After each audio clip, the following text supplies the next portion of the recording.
Bata pa lang ay napapalibutan na ng mga relihiyosong tao si April. Nagsiserbisyo kasi sa simbahan ang kanyang mga magulang.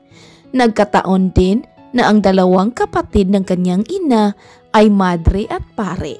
Kaya napupuno lagi ng pangaral ang dalaga at lumaking may malakas na pananalig sa Diyos. Bukod pa doon, isa na rin sa mga pinangarap ni April ang maging gaya ng kanyang ante na isang madre. Kaya naman kapag nagbabakasyon ang kanyang Auntie Beth sa kanila ay madalas niya itong tinatanong tungkol sa naging karanasan niya sa kumbento. Dahil nga dooy, mas lalong naging porsigido si April na maging madre pagdating ng araw. Kasalukuyang nagdidilig lamang ng halaman si April noon nang biglang mabitawan niya ang hawak-hawak na hose dahil sa narinig niyang tinig mula sa kanyang matalik na kaibigan na nooy kadarating lang. Oh my, Shara naman eh. Di mo naman kailangang tumili para lang ipaalam sa akin na nandito ka. Muntik na tuloy akong mabasa. Mahinang wika ni April. Oh wow, galit ka na ba niyan, bes? Parang hindi pa rin eh. Ang hinhin mo pa rin. Pakitaan mo naman ako ng orang nagagalit oh. Biro pa nito. Mahinhin kasi talaga si April at parang hindi pa ni minsan nagalit sa kapwa. Kapag naman nagalit ito, sweet pa rin ang boses nito at hindi makikitaan ng pagkunot ng noo. Ikaw talaga, naiinis na nga ako sa iyo niyan oh. What? Inis na yarn, bes? Parang hindi eh. Hindi ako satisfy. Ha, charot lang. Ito naman oh. Kaya ka siguro mahal ng marami dahil para kang anghel. How to be mahinhin just like you ba ha? Ano ka ba? You don't have to pretend. Just be yourself. Ay naku, ang seryoso mo te. Oh nga pala, nakasalubong ko ang mama mo kanina. Kaya sinabi ko na rin na pupuntahan kita dito. Hindi ka naman siguro busy, right? Oh no, hindi naman masyado. Bakit? May disco mamayang gabi sa bayan. Sama ka? Pinatay naman muna ni April ang gripo at napahinga ng malalim bago nagsalita. Ciara, alam mo namang hindi ako mahilig dyan, di ba? Tsaka, alam mo din na papasok na ako sa kumbento sa susunod na taon. Sa susunod na taon pa naman yan eh. Tsaka sulitin na natin to. Total, alam naman talaga nating pareho na hindi ka na mag-aasawa at hindi ka na makakagala kaya push natin to be. Samahan mo na ako. Wala akong kasama eh. Ah, Shara naman. Gustuhin ko man pero parang ayaw ko eh. At bakit naman? Baka may makilala ka pa doon at bumihag sa puso mo at magbago ang isip mong magmadre o diba? Kinikilig pa nitong sambit. Natawa naman si April saka napahawak na lamang sa kanyang noo. Kahit ano pang gawin mo, wala nang magbabago sa pasya ko, Shara. Papasok ako ng kumbento at gagaya ako kay Auntie Beth. Oo na. Pero Besh, pwede naman tayong gumala, right? Kahit huwag ka nang sumayaw sa gitna, basta't samahan mo lang ako, please. Alam ni April na kahit ano pang gawin niyang pagtanggi sa gusto ng kaibigan ay mamimilit pa rin ito. Kaya naman wala na rin siyang nagawa kundi ang pumayag. Okay, sige na nga. Basta saglit lang tayo doon ha. Before 9, kailangan ko nang umuwi dahil magrurosaryo pa ako. Ano? Best naman. Alas 8 ang disco. Tas gusto mo before 9? Anong gusto mo? Pagdating natin doon, balik din tayo agad pa uwi? Beshi naman, ibigay mo na sa akin to. At huwag ka nang mag-alala dahil nasabi ko na sa mama mo ang tungkol dito. At sabi niya, ikaw na lang daw ang bahala. At talagang pinaalam mo na kay mama ha? Oo naman, kilalang kilala kita. Kaya in-advance ko na. Kindat pa nito sa kaibigan. Bahagya naman ding natawa si April dahil sa kakulitan ng kaibigan. Sa isip niya'y kung sa bagay kapag nasa kumbento na siya ay madalang na lamang silang magkikita at isa rin ito sa mamimiss niya. Kaya naman kinagabihan, alas 7 pa lamang ay sinundo na siya ni Ciara sa bahay nila. Nagpaalam naman muna siya sa mga magulang at nangakong uuwi bago mag alas 11. Ang daddy na ni Ciara ang naghatid sa kanila at makalipas lamang ang ilang minuto ay nakarating na nga sila sa bayan. Nagulat pa si April dahil saktong pag-alis ng daddy ni Ciara ay ang paghubad ng dalaga sa kanyang sinuot na mahabang bestida. May suot kasi ito sa ilalim na maiksing bestida din at kaunti na lang ang natatakpan sa katawan nito. What? Diyos mio! Mahinang sambit ni April at napasign of the cross pa. Besh, hindi ka pa madre, kaya huwag mo muna akong ipagdasal. Tara na at mukhang marami ng tao sa loob. Oh no, wait. Teka Ciara, are you sure papasok ka ng ganyan ang suot? Bes, oo naman no. You think yan ang suotin ko? Isa pa, sinuot ko lang naman ang boring na dress niyan kanina para payagan ako ni Dad. Kasama din kita, kaya mas lalo niya akong papayagan. Aha, kaya pala pinilit mo talaga ako ng bongga ha? Alam mo na, kasama ko ang magiging alagad ng nasa taas, kaya protektado ako. Malakas ang kapit ko doon kasi kasama ko ang servant niya, kaya tara na. Napailing na lamang si April at wala nang ginawa kundi ang sumunod sa kaibigan. Binayaran na muna ni Ciara ang entrance fee nilang dalawa at saka pa pumasok. Nagrenta na rin ito ng table para naman hindi masyadong mainip si April habang naghihintay dito. Kahit nakakabingi ang sigawan, hiyawan at tugtog sa loob ng diskuhan, ay nakaramdam pa rin ng pagkaantok si April. Sa isip niya'y sana pala nagdala na lamang siya ng librong pwedeng basahin o di kaya Biblia. Ilang sandali pa nga'y natigil naman sa pagmumuni-muni ang dalaga at tiningnan ang mga kasamahan ni Ciara na halatang enjoy sa sayawan.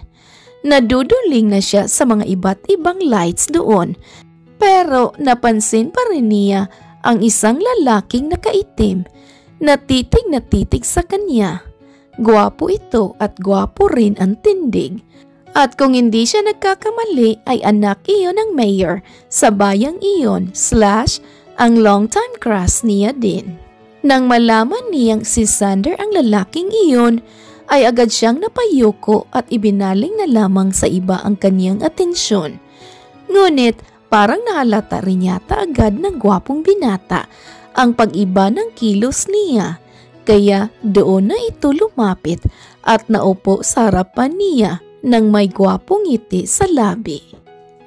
Okay lang naman sa'yo na umupo muna ako dito, diba? While your friend Ciara is busy dancing. Ngiti pa nito. Oh yeah, oo naman Sander, walang problema. By the way, why are you here all alone?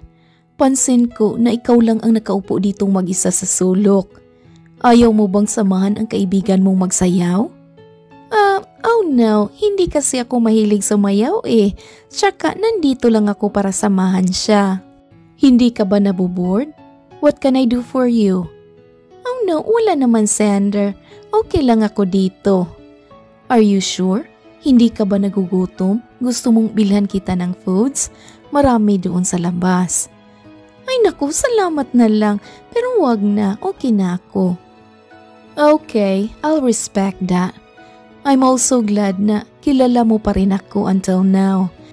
As far as I can remember kasi, 2 taon lang tayong naging magkaklase sa high school bago ako lumipat sa private school. Oo naman no, sino ba namang hindi makakakilala sa anak ng mayor? Isa pa, balita ko, ikaw na daw ang tatakbo sa susunod na eleksyon? Oh my, ang bilis namang kumalat ng balita. Pero yes, baka pala rin na manalo. Ang dami ko kasing plano para sa bayang to at magagawa ko lang yun kapag ako na ang mayor. God's will pa rin. Napangiti naman si April at hindi na binalak pang sumagot. Ilang sandali pa nga'y biglang nag-iba ang tugtugan at naging sweet music na nangangahulugan lamang na 2 pares ng mga babae at lalaki na ang matitira sa gitna upang sumayaw ng mabagal. Napahagikik naman si April dahilan upang magulat si Xander. Why? May nakita ka bang nakakatawa? Oh no, wala. Inaabangan ko kasi ang pagbalik ni Ciara dito eh. Wala kasing boyfriend yun, kaya for sure magmamadali yun dito. Tawa niya pa. Oh, si Ciara ba? I guess na. Look, siya yung nakasayaw na naka-blue na guy, right? Tiningnan naman agad iyon ni April at nakumpirma niya nga na may kaparis na ito nagsasayaw ng mabagal sa gitna. Nakahawak pa ang lalaki sa bewang ng kaibigan at si Ciara na may isinandal na ang ulo sa balikat nito. Oh my, nakabingwit agad ah. Hindi naman kasi for lovers lang ang dance na yan. Pwede din iyan sa anak ng mayor at ang babaeng nakaupo dito sa sulok. Sobrang gwapo ng ngiti ni Xander ng mga oras na iyon at hindi na maipaliwanag ni April kung bakit para bang naging abnormal ang pagtibok ng kanyang dibdib. Napayoko naman siya agad upang magdasal ng paulit-ulit nang tumayo na si Xander at ialay ang kamay sa dalaga. May I have this dance with the most beautiful girl here tonight? Pero Xander, hindi ako marunong sumayaw. I'll teach you, don't worry. At sa hindi malamang dahilan nga'y agad na ring napatayo ang dalaga at nakangiting tiningnan ang gwapong si Xander. Saka nagsabay na papunta sa gitna at sinimulan ang pagsayaw. Nailang naman si April sa biglaang paghawak nito sa kanyang bewang, pero parang iyon yata ang tamang gawin kapag sumasayaw ng mabagal. Nakita pa niya ang kaibigang si Ciara na tawang-tawa habang nakatingin sa kanya, kaya natawa na lamang din siya. First time mo ba? Untag ni Xander sa kanya. Oo. Tango naman ang dalaga. So, ako ang first dance mo? Parang gano'n na nga. Hindi naman kasi talaga ako mahilig sa ganito eh. At pinilit lang ako ni Ciara. Well, parang mapapasalamatan ko pa mamaya si Ciara sa pagpilit sa iyo. Hindi na din kasi kita masyadong nakikita kahit iisang bayan lang naman tayo dito. Nasa bahay lang kasi ako lagi. Really? Hindi ka ba naboboard minsan? Oh no, hindi naman. Nagbabasa kasi ako ng Bible kapag wala na akong gagawin sa bahay. Bible? Kakaiba ka ah. Yeah, plano ko kasing pumasok na sa kumbento sa susunod na taon. Wait, kumbento? You mean magmamadre ka? Ngumiti at tumango naman si April bilang tugon, kaya doon na nabigla si Xander. Bumalik lamang siya sa ulirat nang biglang nag-iba ang tugtog at iwanan na siya ni April sa gitna. Hindi na rin sinundan pa ng binata ang dalaga dahil nga nabigla siya sa sinabi nito. Kaya umalis na lamang siya doon at dali-daling pinaharurot ang kanyang big bike. Lumipas pa ang ilang mga araw ay hindi pa rin mawala sa isip ni Xander ang sinabing iyon ni April. Hindi siya makapaniwala sa narinig. Ilang taon niya ring hinugot ang lakas na loob niyang iyon para makausap lamang ng masinsinan ang dalaga. Pero hindi niya akalain na parabang mabibiyak pa ang kanyang dibdib. Ang totoo'y noon pa man ay gusto na niya si April. Mabait kasi ito, matalino, maganda at sobrang hinhin. Bagay na gustong-gusto niya sa isang babae. Noon niya pabalak ligawan ang dalaga pero natutorpe siya. Hindi kasi pala salita si April at iisang tao lamang ang sinasamahan nito At iyon ay si Ciara lang. Bumalik sa sariling pag-iisip si Sander nang tumunog ang kanyang cellphone at si Ciara ang tumatawag. Hello, Sander? Sorry, ngayon lang ako nakatawag ha. Nga pala, bakit ka naman biglang umalis doon? Nakausap mo ba ang beshi ko? I saw you too ha? Tukso panito. Oh, stop it, Ciara. Bakit hindi mo naman sinabi sa akin na may plano palang pumasok sa kumbento si April? What? Wait, nasabi niya sa'yo yun? Oo, I was shocked and I don't know what to do. That's why I left. Oh my gosh, hindi ko na sinabi sa'yo at baka hindi mo na ipurso ang pagdiskarte mo sa beshi ko. May 1 taon ka pa para baguhin ang isip niya, Sander. Di ba gusto mo siya? Oo, di sana sinabi mo agad para noon pa lang nakahugot na ako ng lakas ng loob at naligawan ko na siya. She's different, Ciara, and you know that. Hinding-hindi siya basta-bastang pumapayag, lalo pa ngayon na next year na pala siya papasok. Mukhang blurry na ang chance ko. Oh my goodness, ang weak mo naman oh. Iyan ba ang bagong tatakbong mayor? Kapag nalaman na may mas malakas na kalaban, back out na agad. Tapangan mo ang sarili mo. Ako na nga ang gumawa ng paraan para magkita kayo eh. Tapos, babaliwalain mo lang? Okay, sige ganito ha. Pupuntahin ko si Beshi ngayon sa kanila at yayain ko siyang sumama sa akin sa mall. Update na lang kita, kaya mag-ready ka na. Huling wika nito, saka pinatay na ang linya. At wala na ngang nagawa pa si Sander kundi ang ihanda ang sarili sa muli nilang pagkikita ng babaeng noon pa man ay gustong-gusto na niya. Sa kabilang panig naman, kakarating lamang nila Ciara at April sa mall. Nang mapansin ni April na lingon ng lingon ang kaibigan na animoy may hinahanap. Okay ka lang ba, Ciara? Tanong niya dito. Oo naman, Beshi. Don't worry about me. Ano bang gusto mong bilhin? Kunin mo na at libre kita ngayon. Oh, talaga ba?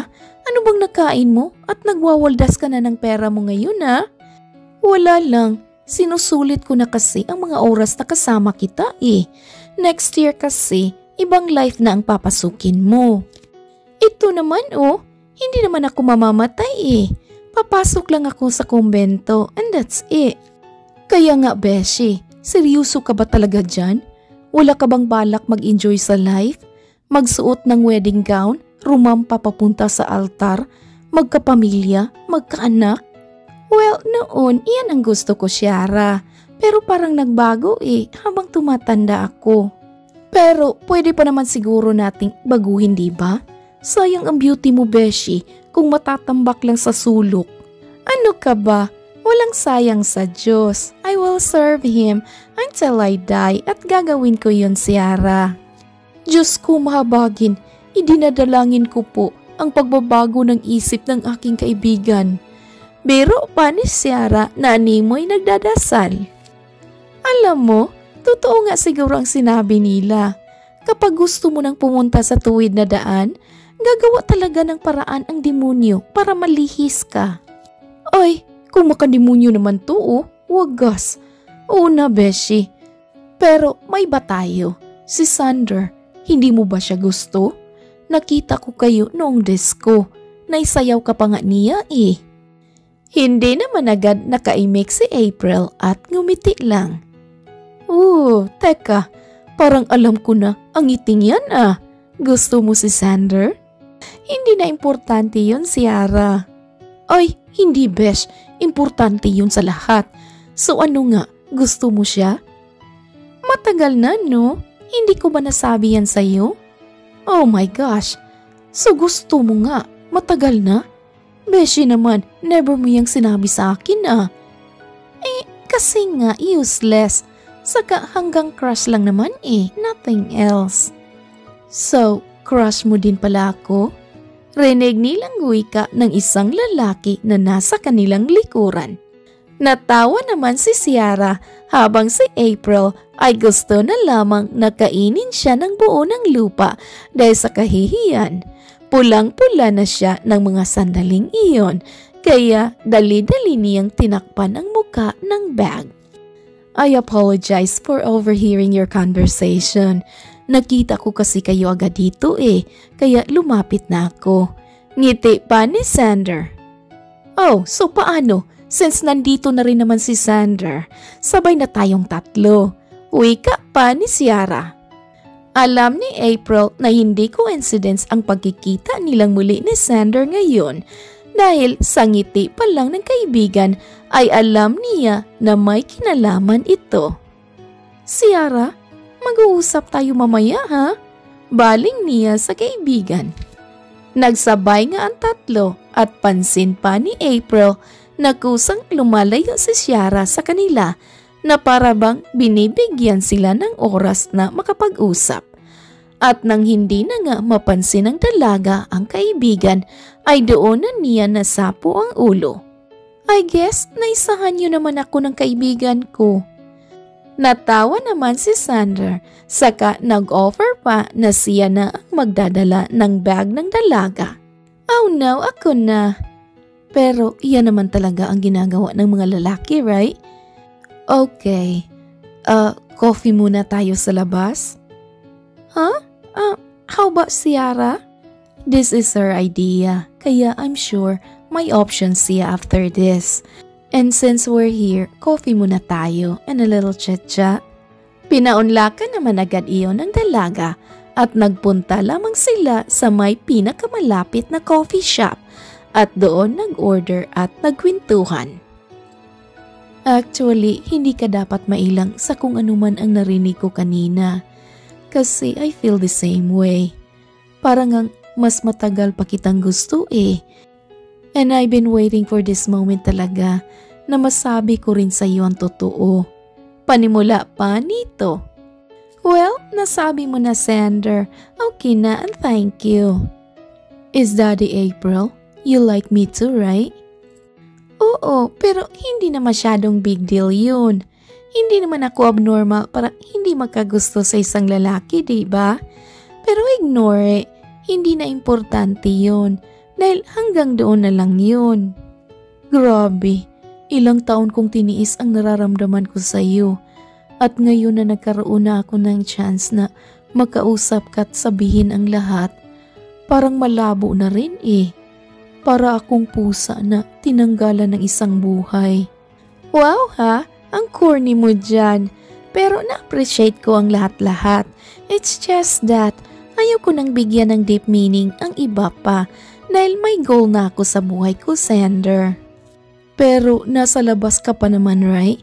Bakit hindi muna natin subukan? Halos maibuga na nga ni April ang iniinom na kape dahil sa narinig at agad na palunok ng pagkarami-rami. Ano? You heard me. You know, I was really shocked when you said na papasok ka sa kumbento. But then again, someone tested my perseverance, kaya naisip ko na ligawan na kita. Sander, okay ka lang? Makikipag-date ka sa magiging madre in the future? Isa pa, valid ba na gusto mo lang subukan ang fate natin kaya mo ako liligawan? Liligawan kita dahil gusto kita at ayaw kong sayangin ang pagkakataong ito para hindi subukan. At sige, buo na rin ang pasya ko. Since hindi rin naman tayo magkakatuluyan, magpapari na lang din ako o di kaya magiging matandang binata. Ano? Sander, naririnig mo ba ang sinasabi mo? Rinig na rinig ko, April. Kung hindi lang naman pala ikaw ang magkakasama ko sa habang buhay, then I'd rather not to waste my time to anyone. Pero iba ang kaso ko dahil gusto ko tong gagawin ko. Ikaw, napilitan lang. I will definitely do it, April.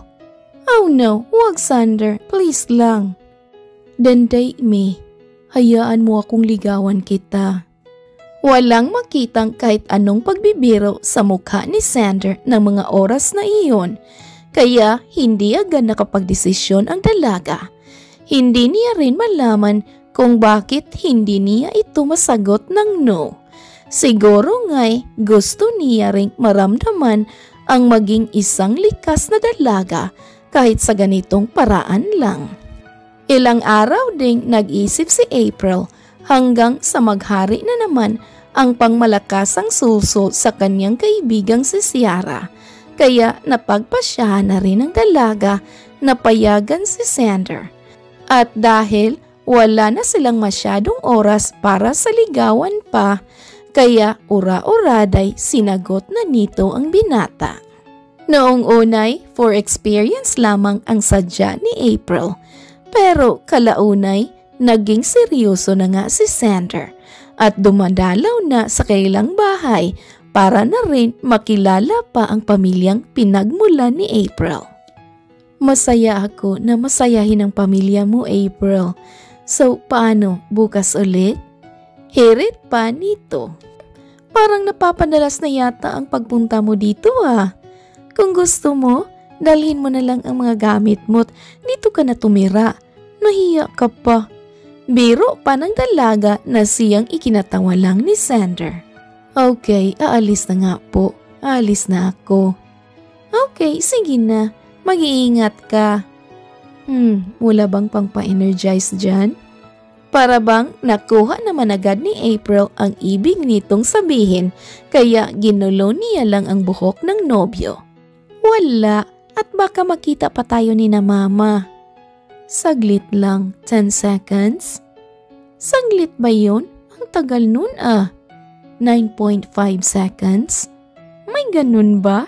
Hindi naman yata Ngunit hindi pa man natapos ni April ang ibig na sasabihin ay dali-dali na siyang hinalikan ni Xander sa kanyang noo.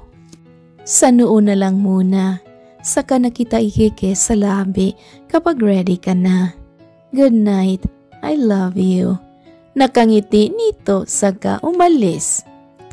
Para namang kamatis na sa pula ang dalaga dahil bukod sa kilig na siya, parang mas lumalalim pa ang pagtingin niya para dito.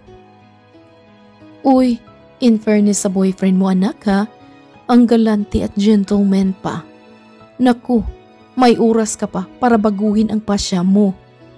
Apo, ay, inaantok na ako. Good night anak. Hirit pa ng kanyang ama. Ay naku, iyang papa mo talaga. Okay, sige na, pumasok ka na sa loob at baka sipunin ka pa. Magpahinga ka na rin para maaga mong mapanaginipan si Xander, si Mr. Lover. Ay, ano ba to? Si mama talaga. Biro lang. Alam mong ayaw naming magmadre ka, pero ikaw pa rin ang dapat magdesisyon dahil buhay mo yan. Mahal ka namin kaya hayaan ka namin sa kung saan ka magiging masaya. Nagyakapan na nga ang dalawa at saka pa lang napaisip si April ng paulit-ulit.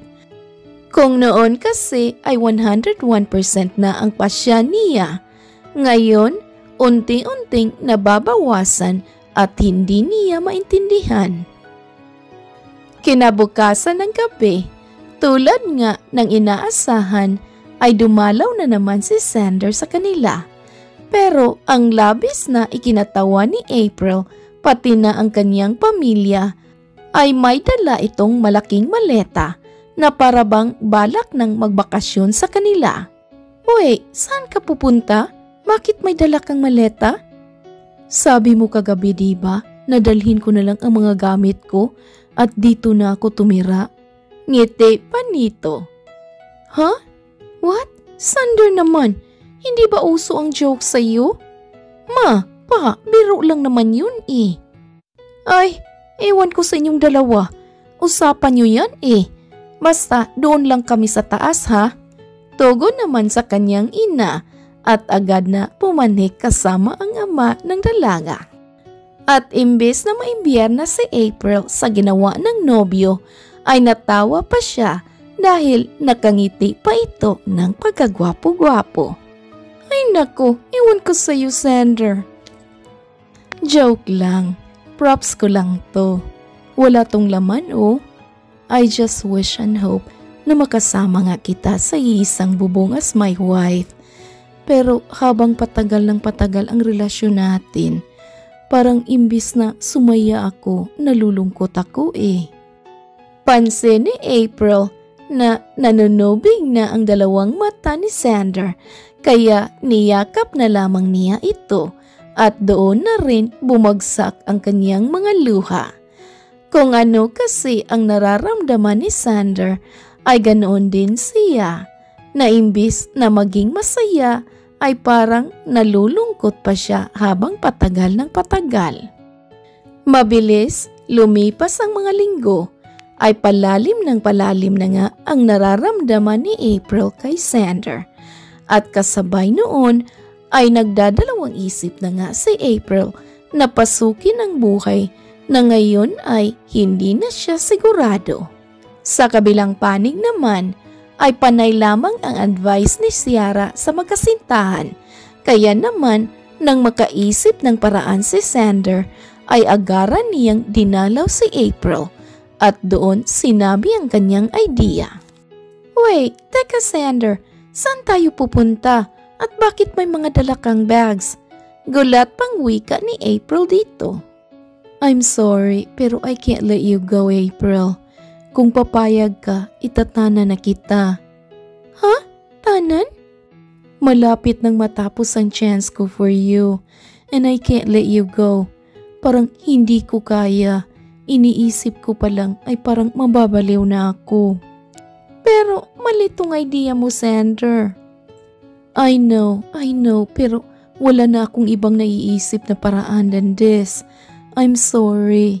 Naiiyak nitong wika. Ngumiti naman si April saka hinawakan ang mukha ng binata. This is wrong. Kung gusto mo naman pala akong maging asawa, bakit hindi ka mag-propose at mamanhikan? Ngiti pa ng dalaga na ikinaangat ng ulo ni Xander. Teka, tama ba ang naririnig ko? Ibig sabihin? Oo, Xander, nagpasya na ako na wag na ituloy ang binabalak. Sinabi ko na rin kina mama at papa ang tungkol dito at masaya sila para sa akin. I mean, magsiserve pa rin naman ako sa Panginoon pero sa paraang kaya ko lang. Hindi ka na magmamadre? Hindi na nga, kasalanan mo to eh. Parang ito na yata ang kasalanang may tuturing kong worth it kong nagawa. Oh, I love you so much, April.